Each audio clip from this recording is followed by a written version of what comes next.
Tongkol, tongkol komo atau tongkol kurik adalah sejenis ikan laut dari suku Scrombidae.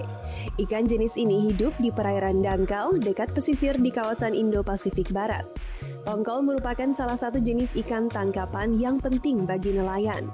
Dalam perdagangan internasional, tongkol dikenal dengan nama kawa-kawa, little tuna, mackerel tuna, atau false albacore. Ikan ini bersifat epipelagis dan neritik, dengan kemampuan menjelajahi perairan-perairan terbuka bersuhu 18-29 derajat Celcius. Tongkol komo tidak memilih-milih mangsa. Makanannya terdiri dari udang, cumi-cumi kecil, sotong, dan aneka jenis ikan.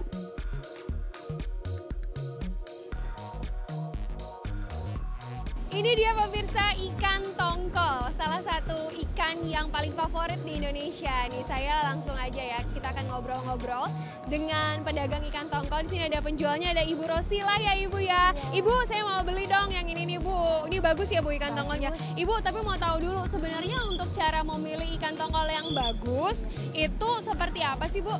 Ya seperti ini kan, kalau misalnya jelek dipegang aja udah nggak bisa, lembek. Selain kulit juga ya, dari matanya juga ya Bu ya. Bu, ini kan banyak jenis ikan nih Bu ya. Sebenarnya ikan tongkol itu ciri-ciri secara fisiknya supaya kita bisa gampang bedain itu seperti apa sih Bu? Ya kalau tongkol kan macam-macam. Kalau seperti ini tongkol abu-abu yang paling enak. Oh ya. Gitu, tongkol abu-abu. Ya kan ada 3 macam, ada yang tongkol putih, ada tongkol cakalang. Oh gitu. Yang paling enak tuh paling lembut dagingnya tongkol ini abu-abu. tongkol abu-abu. Kalau dari fisiknya ini pemirsa ya, kalau Anda lihat ini ikan tongkol yang khas itu adalah ada kulitnya berwarna hitam ya di sebelah sini ya Bu ya. Namanya tongkol abu-abu. Namanya tongkol abu-abu. Oke. Nah, selain yang membedakan nih Bu, selain bentuk fisiknya yang seperti ini, dagingnya itu beda dengan daging ikan lain tuh. Ikan tongkol tuh kayak gimana sih teksturnya?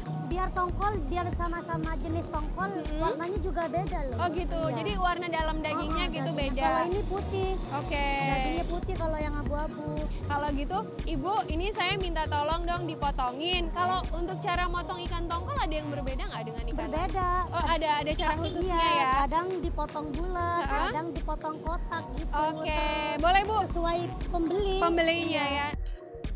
Nah ini pemirsa sudah dipotong-potong ya sama Bu Rosila tadi ya, jadi seperti ini nih. Ternyata cara memotongnya gitu ya Bu, kalau untuk dikonsumsi sendiri atau ini biasa juga kita temukan di pedagang-pedagang ikan yang memang tidak menjual ikan utuh ya, tapi udah dipotong. Ternyata caranya seperti itu. Ini katanya Bu Rosila, kalau untuk konsumsi pribadi di rumah Anda mau masak sendiri potongnya seperti ini pemirsa. Tapi kalau untuk dijual beda lagi ya Bu ya? Beda lagi. Bulat-bulat biasanya potongnya. Oke, Ibu kalau gitu sambil dimasukin deh. Saya mau tanya Bu, kalau untuk cara membersihkannya ikan tongkol nih Bu, emang bener ada racunnya Bu? Gak ada sih. Ada juga yang dibilang katanya kalau makan tongkol alergi. Gatel gitu ya Bu ya? Sebagian juga. Sebagian orang ya Iya, memang kayak sebagian gitu. orang. Ibu makasih udah kasih tips-tipsnya juga pemirsa. Jadi untuk Anda yang mau beli ikan tongkol ya, tadi diperhatikan tuh 2 hal tadi untuk memilih ikan tongkol yang segar untuk dikonsumsi.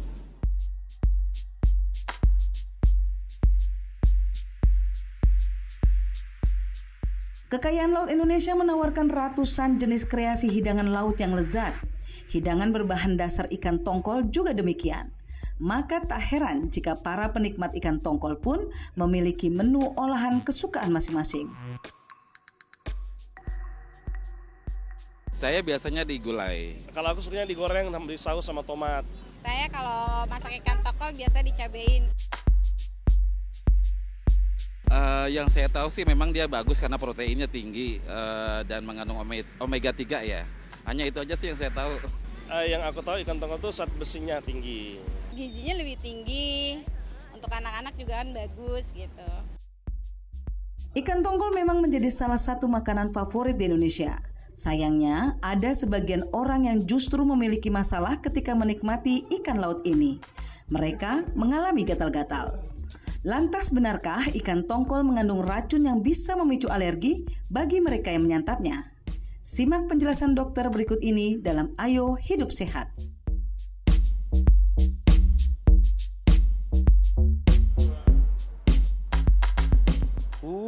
Sedap banget ya ikan tongkol ya. Coba hitung berapa tongkol ada di sini? ada 1 tongkol, 2 Yang cepat, yang cepat. Jangan Yang hati-hati. Nah, ini ya, coba bikin asam pade kayak gini. Ya Allah, enaknya. Onde mande, ambo iko sukos. Ini harusnya makan pakai nasi nih. Coba mana nasinya? Nasinya kurang ya. Ya. Ini ternyata khasiatnya kayak apa, Dok? Nah, ini ikan sebenarnya dikenal sebagai salah satu makanan yang paling sehat nih. Jadi ikan itu daging yang sehat dimakan. Tapi ada yang alergi ternyata ya? Iya, alergi pada daging. Itu kasihan deh kalau alergi. Betul sekali. Kasihan banget, dia nggak bisa mendapatkan. Nah, kita panggil aja narasumber pada hari ini. Ya. Dr. Ida, spesialis gizi klinik. Halo, Dr. Ida, spesialis gizi klinik. Ini tadi karena Kak Bekti tidak mau disuruh ngitung ikan tongkol. Aja, Victor atau Ya, betul. mitos atau fakta? Fakta atau mitos ini, Dok, konsumsi ikan tongkol dapat membantu perkembangan otak. Fakta atau mitos itu, Dok? Ini fakta. Fakta loh. Nah, Kenapa supaya tuh, Dok? ngomongnya Ya. bisa cepat, Yes. konsumsi yang banyak. oh, betul ya. Baik, Dok. Jadi otaknya loncatnya bagus. Oke, gini. Ikan tongkol ini adalah salah satu yang namanya oily fish. Oily Jadi fish. ikan laut yang banyak mengandung lemak-lemak yang bagus untuk kesehatan. Nah, lemaknya lemak apa aja yang bagus? Ya. Lemaknya namanya omega 3. Nah, omega 3 itu ada 2 partikelnya, ada 2 bagiannya yang sangat bagus, yaitu EPA dan DHA. Dan DHA ini sangat baik sekali untuk perkembangan otak, sel otak ya. Jadi bagus sekali. Jadi ini adalah suatu fakta bahwa kalau kita makan ikan laut, terutama yang oily fish, itu memang bagus sekali untuk sel otak. Baik. Aduh, mudah-mudahan nih orang yang pengen makan ikan tongkol nggak keracunan ya. Karena soalnya katanya ada isunya nih, katanya ada racunnya katanya. Jadi mereka takut makan. Jadi itu menimbulkan alergi atau efek gatal. Mitos atau fakta? Nah, ini adalah mitos. Oh, mitos. Iya.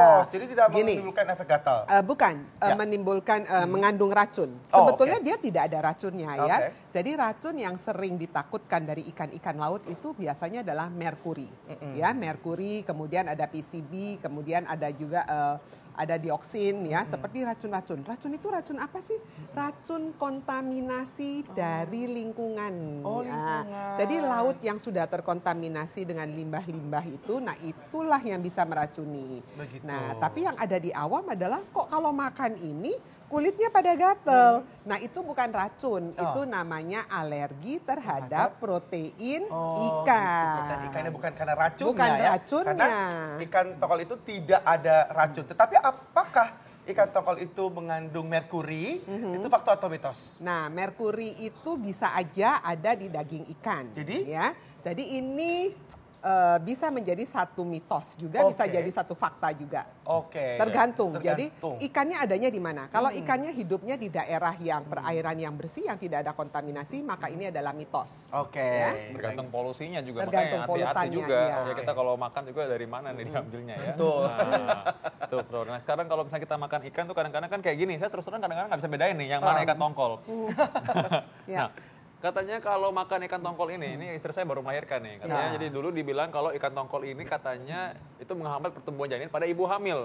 Mitos atau fakta? Ini mitos banget. Oh, mitos ya. Mitos. Jadi ibu hamil boleh nggak makan? Boleh makan ikan, tapi yang paling sering ditakutkan adalah ikannya terkontaminasi. itu. Nah, itu yang ditakutkan oleh dokter-dokter. Makanya orang-orang suka bilang, oh jangan makan ikan, takut nanti anaknya terkontaminasi dari merkuri. Bisa aja. Jadi usahakan untuk mengurangi tingkat kontaminasi, carilah ikan yang segar, Ikan yang jangan segar. ikan yang sudah diawetkan. Misal di kaleng-kaleng kan banyak sekali tuh Nah, jual.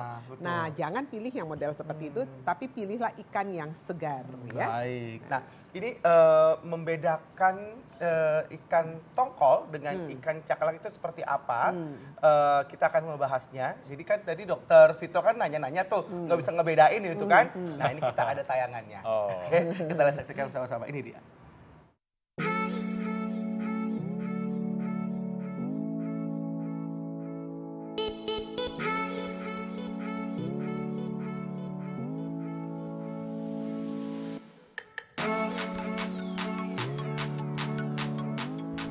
Sudah bukan rahasia lagi jika ikan memiliki banyak manfaat baik bagi kesehatan karena ikan merupakan sumber asam lemak omega 3 terbaik bagi tubuh.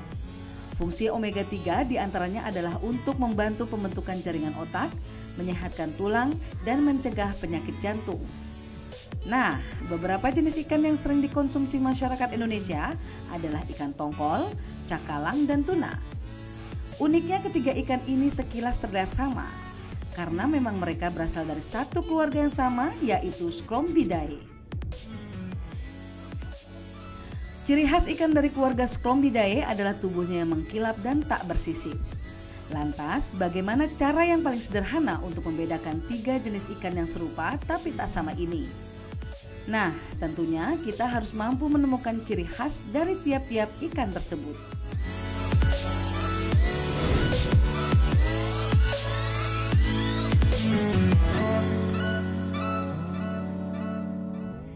Kita mulai dengan ikan tongkol.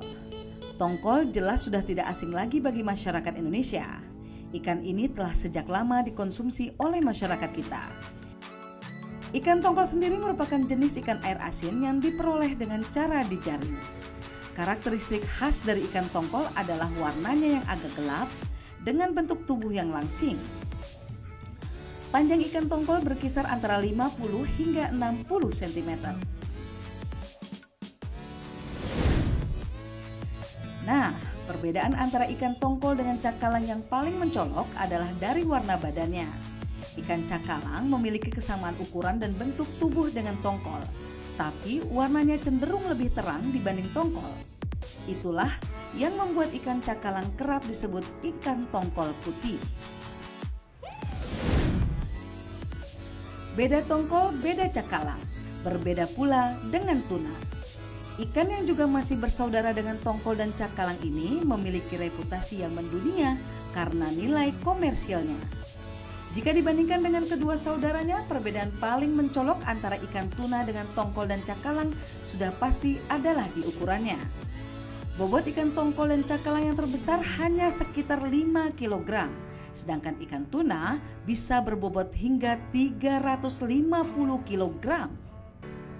Ukurannya yang paling kecil saja bisa seberat 35 kg. Secara berat tubuh, ikan tongkol dan cakalang terberat hanya setara dengan bayi ikan tuna yang kurang lebih sama beratnya, yaitu 5 kg. Nah, sekarang Anda sudah tidak bingung lagi kan membedakan antara ikan tongkol, ikan tuna, dan ikan cakalang.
Pemirsa, Indonesia sebagai negara maritim memiliki kekayaan laut yang luar biasa. Salah satunya adalah ikan tongkol. Ikan dengan tekstur daging yang padat dan rasa yang agak manis ini sangat lezat jika diolah dengan berbagai macam bumbu dan rempah asli Indonesia.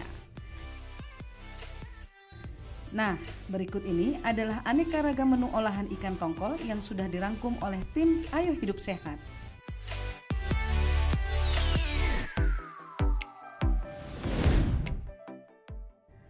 Pertama ada ikan singgang dari Riau. Masakan yang berbahan utama ikan tongkol ini sangat cocok dan praktis untuk Anda yang baru belajar memasak. Bumbu dapurnya sederhana, hanya bawang putih, bawang merah, lengkuas, kunyit, asam glugur, garam, gula, dan cabai rawit.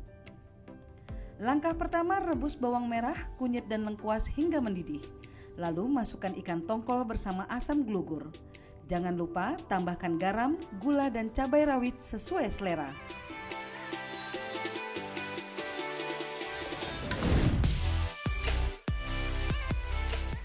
Selanjutnya ada resep pampis tongkol dari Sulawesi Utara. Menu berbahan dasar ikan tongkol ini rasanya pedas dan gurih. Cara membuatnya cukup mudah. Siapkan bawang merah, daun jeruk, jeruk nipis serai, kunyit, jahe, minyak sayur, dan garam. Proses pertama yang harus dilakukan adalah dengan mengkukus ikan tongkol bersama air perasan jeruk nipis. Setelah matang, tiriskan airnya dan suir-suir dagingnya. Setelah itu haluskan cabai, bawang putih, kunyit, dan jahe. Panaskan wajan dengan sedikit minyak, lalu tumis hingga harum. Jangan lupa masukkan daun serai dan daun jeruk. Terakhir masukkan suiran ikan tongkol dan aduk secara merata hingga matang.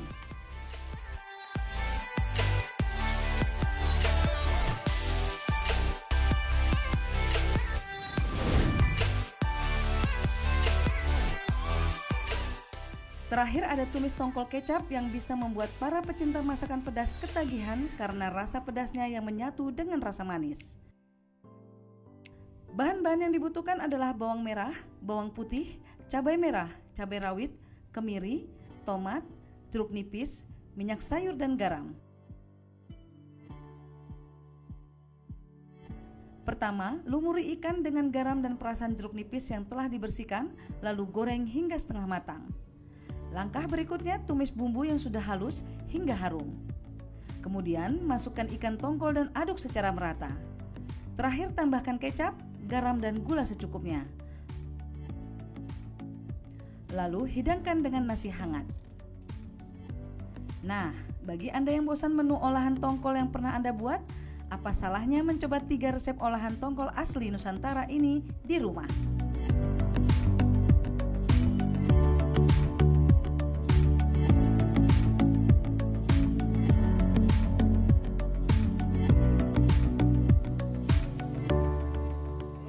Gimana tuh ya ibu-ibu ya mungkin udah mencatat itu semuanya resep-resepnya ya. Tapi sayang sekali kita bukan untuk lomba memasak, tapi kita pengen ngebahas seputar ikan tongkol. Ya, ikan tongkol juga bermacam-macam ya. Tadi kita udah lihat ikan tongkol tuh banyak macamnya, di sini kurang lengkap. Ada tongkol saus Padang, tongkol rica-rica ya.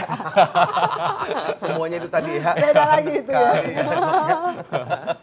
Baik nih Dok, ini masih membahas seputar fakta dan mitos seputar ikan tongkol. Konsumsi ikan tongkol baik untuk kesehatan jantung. Fakta atau mitos, Dok? Nah, ini fakta. Wih, fakta. Emang kenapa tuh, Dok? Gini, tadi saya udah katakan bahwa ikan tongkol ini adalah ikan yang berlemak. Dan lemaknya itu adalah omega 3. Omega 3 itu partikel yang paling penting adalah EPA dan DHA. Sudah dibuktikan di dunia banyak penelitian yang mengatakan bahwa EPA itu sangat bagus sekali untuk kesehatan jantung, ya, kesehatan jantung, pembuluh darah, nah dan sebagainya, untuk ikut menurunkan kolesterol juga. Bagaimana cara kerjanya? Nah, dia mempunyai efek sebagai anti-inflamasi. Anti-inflamasi itu apa sih? Anti peradangan, terutama pada pembuluh-pembuluh darah yang ada di tubuh kita. Jadi itu sangat baik sekali untuk kesehatan. Nah, cara mengkonsumsinya gimana tuh? Apakah boleh dibikin kayak asam pade kayak begini? Dikasih kayak ada santan-santan gini dong? Gini. Sebenarnya kalau mau dimasak seperti ini monggo saja. Yang penting bumbunya jangan dimakanin semua. Dan minyak yang dipakai jangan banyak. Oh gitu. Nah, yang kurang bagus adalah minyak goreng yang dipakai untuk menggoreng setengah matang yang tadi itu loh ya. Tapi kalau bumbunya ini bagus karena bumbunya ada kunyitnya, kemudian ada serehnya, ya, ada banyak sekali bumbu dapur yang juga mempunyai efek yang sangat baik untuk kesehatan. Justru bumbunya ini dimanfaatkan supaya nggak banyakan asinnya, kebanyakan garamnya gitu kan. Ini rasanya dari sini, jadi nggak terlalu berasa banget. Ada lagi nih manfaatnya selain kesehatan jantung, ikan tongkol ini juga menjaga kesehatan mata. Mitos atau fakta? Nah, ini adalah fakta. Fakta lagi. Kok bisa ya? Nah, kita tahu ini banyak sekali penelitian yang sudah membuktikan bahwa ikan tongkol ini terutama untuk golongan EPA dan DHA-nya yang tadi saya bilang dia punya efek sebagai antiinflamasi. dia bisa mencegah terjadinya degenerasi retina. Nah, jadi untuk penyakit-penyakit pada orang tua kan sering sekali penglihatannya nanti kurang gitu bagus di luar katarak ya. Jadi dia makula densa degeneration. Nah, dia bisa memperbaiki. Terutama pada orang yang punya penyakit kencing manis. Nah, orang yang punya kencing manis kan dia bisa komplikasinya salah satu adalah retinopati diabetika. Jadi kebutaan yang timbul karena efek kencing manis. Kan kita suka lihat, kenapa Bu matanya nggak kelihatan? Ternyata efek dari kencing manis misalnya. Nah, dengan banyak konsumsi ikan-ikan laut seperti ini, dia bisa menurunkan resiko untuk terkena retinopati diabetika. Bagus nih kayaknya ya, mata, biar nggak mata duitan, biar nggak mata gelap, ya mata keranjang gitu juga ya. Itu penting banget tuh. Penting sekali. Nah, ini ada lagi Dok, ya fakta dan yang beredar di seputar ikan tongkol ini. Katanya ikan tongkol ini bisa mencegah resiko penyakit stroke. Fakta atau mitos Dok? Nah, ini adalah fakta. Fakta lagi. Bagus kan konsumsi ikan? Iya. Ya, kok bisa pertanyaannya? Nah, tadi saya sudah katakan omega 3 itu sangat bagus karena punya efek anti-inflamasi. Jadi dia akan memperbaiki elastisitas pembuluh darah juga. Nah, salah satunya yang berkaitan dengan stroke itu ya. Jadi sangat baik sekali untuk dikonsumsi. Nah, kalau digoreng garing gitu Dok? itu dia masalahnya, benar. Jadi gini, omega 3 ini adalah minyak yang terdapat pada daging-daging ikan laut dalam. Nah, minyak ini bisa ikut larut kalau kita goreng. Jadi akibatnya minyak yang baik ini malah tercampur di dalam minyak goreng. Kan nggak mungkin kita makanin minyak goreng itu kan. Jadi akhirnya harusnya diapain itu Dok? Jadi paling baik adalah di steam, kemudian dikukus, steam, kukus, direbus atau dibikin sup atau dibikin pepes, ya pepes ikan, nah itu boleh. Atau ikan mau dipanggang gitu juga boleh. Cuma jangan lupa sebaiknya menggunakan daun. Jadi jangan langsung dengan ikannya, karena begitu warnanya hitam, hitam itu sifatnya adalah karsinogenik, ya. Jadi paling bagus memang usahakan jangan terlalu banyak kontak dengan minyak supaya minyaknya tetap ada di daging ikan. Jadi pada waktu kita makan dagingnya, kita juga mendapatkan manfaat dari si minyak ikan tadi. Oh ya, kalau gitu jangan digoreng. Nah, kalau itu yang lain caranya bisa juga dipindang ya. Bukan betul. dipinang ya, dipindang. Ya, dipindang. Nah, gimana tuh kalau dipindang, dicuek gitu misalnya. Boleh dipindang, dicuek, dikukus, di steam. Atau jangan dicuekin ya. Oh iya benar, jangan dicuekin. Kalau dicuek itu diapain sih Dok? Itu kayak dipindang gitu kan, kayak diasam. Gitu. Nah, kan ini katanya selain ikan ini juga katanya dia bisa mencegah risiko osteoporosis atau pengapuran. Ya, mitos atau fakta? Nah, ini juga fakta. Nah, banyak kan manfaat ikan. Banyak banget manfaat makanya ikannya. harus budayakan makan ikan. Betul, budayakan makan ikan seperti Ibu Menteri Susi, bilang ya, Ibu Susi ya. Iya, betul. Lah kok bisa dia mencegah osteoporosis? Kita tahu bahwa ikan ini juga kaya akan mineral-mineral yang sangat bagus untuk kesehatan tulang. Ya, salah satunya adalah kalsium, ada fosfor, ada mangan, ada magnesium di dalamnya. Dan juga ikan ini mengandung antioksidan, namanya selenium. Nah, selenium ini juga memberikan efek yang luar biasa untuk kesehatan. Wow. Ya? Jadi kalau kita konsumsi setiap hari itu bagus atau gimana Dok? Gini, konsumsinya? oleh dunia ya WHO, FAO dan sebagainya dan pemeriksaan dari jantung juga ya, AHA ya, mereka sudah katakan minimal konsumsi ikan itu 2 porsi dalam 1 minggu minimal. Nah, 1 porsi itu berapa banyak pertanyaannya ya? Mereka tulisnya kira-kira 100 gram. Jadi misalnya hari Senin dan Kamis kita keluarkan menu ikan gitu. Kalau saya mau lebih boleh nggak? Boleh, tapi paling tidak 1 kali harus ada oily fish. Jadi ikan-ikan yang berlemak itu yang laut dalam ya. Oh baik, terima kasih Dok. Terima kasih Dokter Ida. Terima kasih. Nah, untungnya nih Kak Indra ini negara kita ini kaya akan ikan. Betul. Nah, makanya kita mau lihat wilayah-wilayah mana penghasil ikan terbesar di Indonesia. Lihat tayangan ini.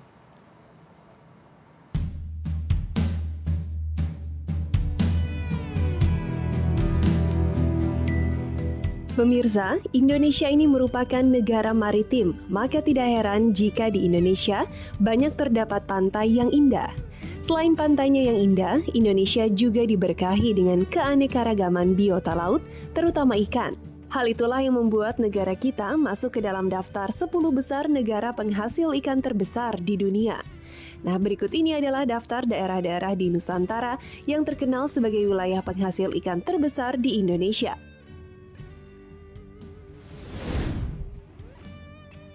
Di urutan keempat ada Provinsi Jawa Timur. Nah, masyarakat Jawa Timur patut bangga dengan apa yang telah mereka capai karena Jawa Timur merupakan penghasil ikan terbanyak keempat di Indonesia. Produksi hasil laut Jawa Timur mencapai 7,3% dari total produksi keseluruhan Indonesia per tahunnya. Primadona hasil laut dari Jawa Timur adalah ikan tuna. Pada tahun 2016 lalu, sekitar 1.606 ton ikan tuna berhasil ditangkap dari wilayah tersebut. Selanjutnya ada Provinsi Sulawesi Tengah.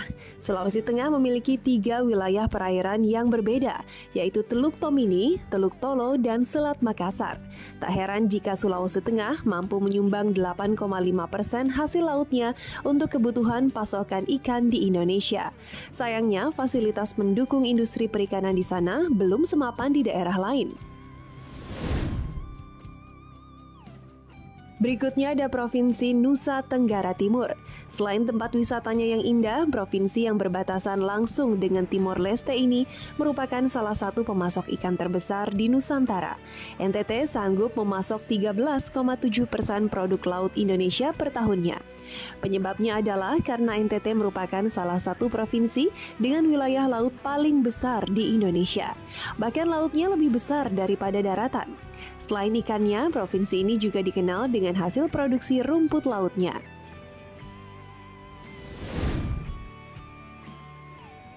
Provinsi yang menduduki peringkat pertama sebagai penghasil ikan terbesar di Indonesia adalah Sulawesi Selatan. Provinsi ini merupakan daerah penghasil ikan terbesar di Indonesia. Produksi sektor perikanan Sulawesi Selatan mencakup 21,6% dari total produksi industri perikanan Indonesia secara keseluruhan. Tradisi melaut sudah mendarah daging bagi masyarakat Sulawesi Selatan. Tradisi itu pula lah yang membuat orang Sulawesi Selatan banyak berprofesi sebagai nelayan. Nah, berkat kontribusi provinsi-provinsi tersebut, wajar kalau Indonesia menjadi negara penghasil ikan kedua terbesar di dunia setelah Tiongkok.